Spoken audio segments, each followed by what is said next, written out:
चलिए अभी चलते हैं हम क्रॉस साइट स्क्रिप्टिंग के डॉम एक्सेस पे। ठीक है, डॉम का मतलब क्या होता है? किसी को प्रोग्रामिंग में थोड़ा नॉलेज है तो थोड़ा बताइए डॉम क्या होते हैं। Anyone, what is Dom?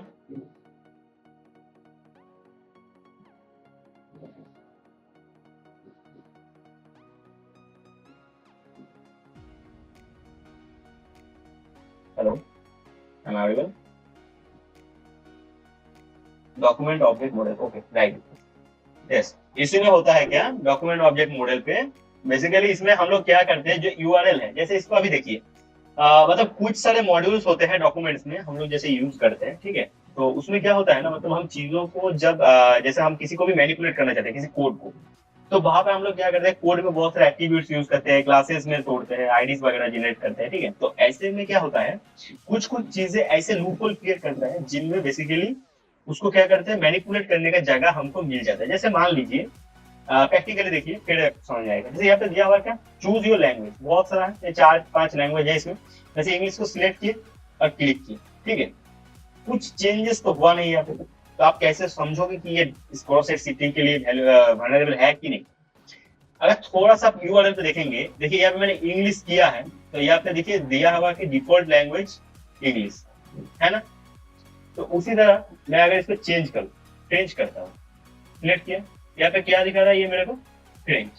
तो ये जो डिफॉल्ट वाला पैरामीटर है, ठीक है, ये हमको क्या शो कर रहा है कि ये फ्रेंच वाला भी क्या हो रहा है, इसमें मैनिपुलेट हो रहा है। तो अगर इसको हम क्या करें, कुछ चीजें यहीं पे मैनिपुलेट कर देंगे। मतलब यहाँ पे जो मैं सिलेक्ट कर रहा हूँ, जब वो सर्वर के पास जा रहा है, उसका मतलब क्या हो रहा है, वो मेरे को पहले शो कर रहा है कहाँ पे, यूआरएल के ऊपर।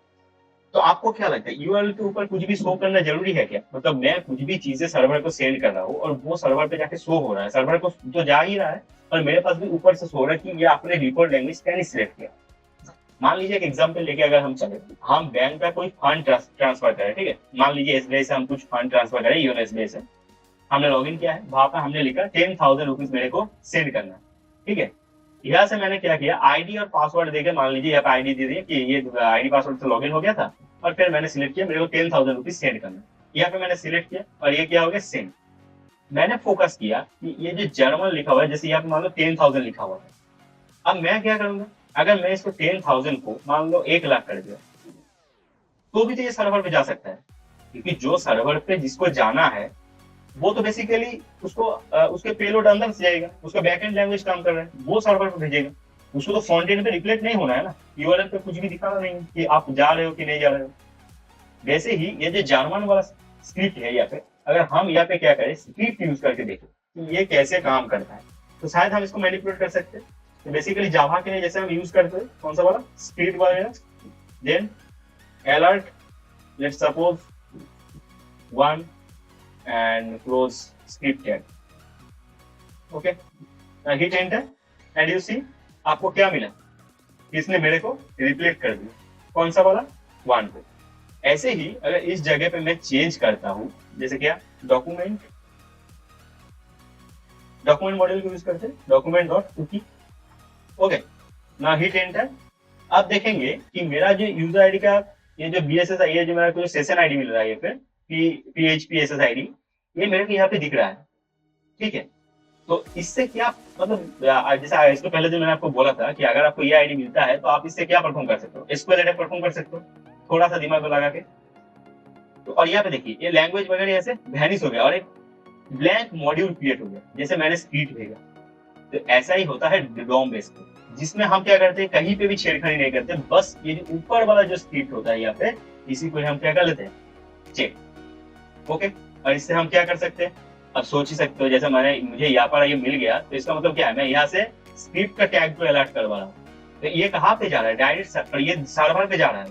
अगर यहाँ से मैं मैनिपुलेट करके भेजता हूँ तो मेरा ये स्क्रिप्ट तो सर्वर पे जाएगा नहीं, पर यहाँ से मेरा क्या जा सकता है, स्क्रिप्ट तो थोड़ा बहुत अगर जावा यूज करेंगे तो आप लोग क्या कर सकते हैं, जैसे मैंने कहा बैंक का एग्जाम्पल, मुझे 10,000 सेंड करना था, मैंने उसको मॉडिफाई करके 1 लाख कर दिया, मैंने उसको सेंड किया, शायद वो सर्वर पे अपडेट भी हो गया कि मेरे अकाउंट पे 1 लाख अपडेट हो गया, कुछ पैसा गया नहीं, बस सर्वर पे अपडेट हो गया। सर्वर का अपडेट है मतलब कि आपका मनी डिजिटली आपके पास है, मतलब आपका 1 लाख रुपए आपके अकाउंट पे है, वो बैंक जाने कैसे देगा। ठीक है, तो ऐसे ही होता है क्या काम। तो ये जो स्क्रिप्ट वगैरह हम यूज करते हैं, अब जैसे एक मैंने वो कहने के लिए बोला, जैसे मान लीजिए मैंने बोला 10,000, अब इसका मतलब ये नहीं कि आप इसको एक और दो बढ़ा दीजिए ऐसे हो जाएगा, मतलब आपको कुछ वेरिएबल्स, कुछ मतलब चीजें आपको ऐड करना पड़ेगा, स्क्रिप्ट वगैरह कुछ यूज करना पड़ेगा, ठीक है। जिससे क्या होता है, जैसे आप लोग देखोगे कि जैसे बैकएंड पे जो लैंग्वेज अभी ये जो मेरा है चल रहा है किसमें, पीएचपी पे, क्योंकि मैंने हम लोगों ने जब चेक किया पीएचपी एसएसआईडी करके शो हुआ, ठीक है। तो इसका मतलब क्या, वो पीएचपी पे चल रहा है सर्वर पे, और ये सब vulnerability ज्यादातर आपको पीएचपी पे ही मिलेगा, ठीक है। अगर हम इसको देखेंगे, अगर सही से आप लोग थोड़ा देखोगे, ऐसे अलर्ट दिया document dot cookie, close your double quote script, okay okay okay, not double quote, just